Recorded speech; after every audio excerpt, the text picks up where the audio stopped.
सिंदेवाही तालुक्यातील पळसगाव जाट येथे तलावाच्या किनारी 3 एकर भूमी परिसर मध्ये उदासीनाचार्य श्री चंद्रदेवजी यांचे मंदिर आहे। या मंदिरामध्ये उदासीनाचार्य श्री चंद्रदेवजी यांची 3.5 फूट उंचीची मूर्ती असून दरवर्षीप्रमाणे याही वर्षी उदासीनाचार्य श्री चंद्रदेवजी यांची जयंती मोठ्या उत्साहात साजरी करण्यात आली।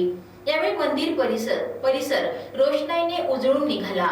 भजन, पूजापाठ, अरदास, उदासीनाचार्य श्री चंद्रदेवजी यांची गावामध्ये भ्रमणफेरी काढण्यात आली। महाप्रसाद आदी कार्यक्रमांचं आयोजन करण्यात आलं। या कार्यक्रमामध्ये उदासीन समाजाचे राजा देवलगाव, पळसगाव जाट, नागपूर, चंद्रपूर, ब्रह्मपुरी, सुनहरा, साजापूर, मध्य प्रदेश, पळसगाव मधील लोक आणि सिंदेवाही येथील सिंधी समाज बांधव उपस्थित होते। यावेळी गुणवंत विद्यार्थी आणि मान्यवरांचा रामलल्लाची मूर्ती देऊन सत्कार करण्यात आला।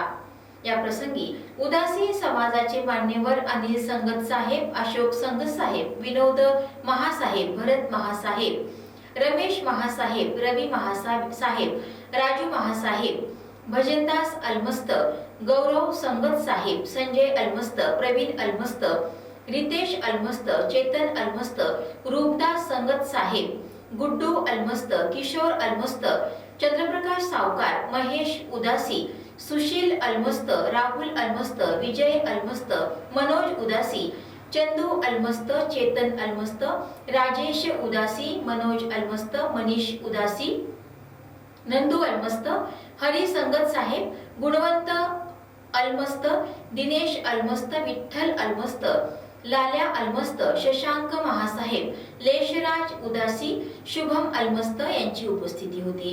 याविषयी समाज संस्थेचे पदाधिकारी यांनी दिलेली ही माहिती। भरत महासाहेब, नारायणदास महासाहेब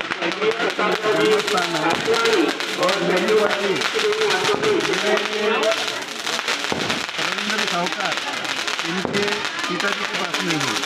तो इनका सहवास बहुत मिला है और उदासी समाज के लिए करने की मेरी बहुत इच्छा थी। ये यहाँ पे जो मूर्ति दिखाई है, ये मूर्ति मैंने जयपुर से बुला के यहाँ पे स्थापन की और वहाँ के जो मंदिर की शोभा है मार्बल में पूरी कर दी। और ऐसे ही बहुत से काम हम इस मंदिर के लिए आगे करके करने वाले हैं। जो भी ये है हमारे से हो सके उतना प्रयत्न हम सदैव करते रहेंगे। जय हिंद, जय भारत।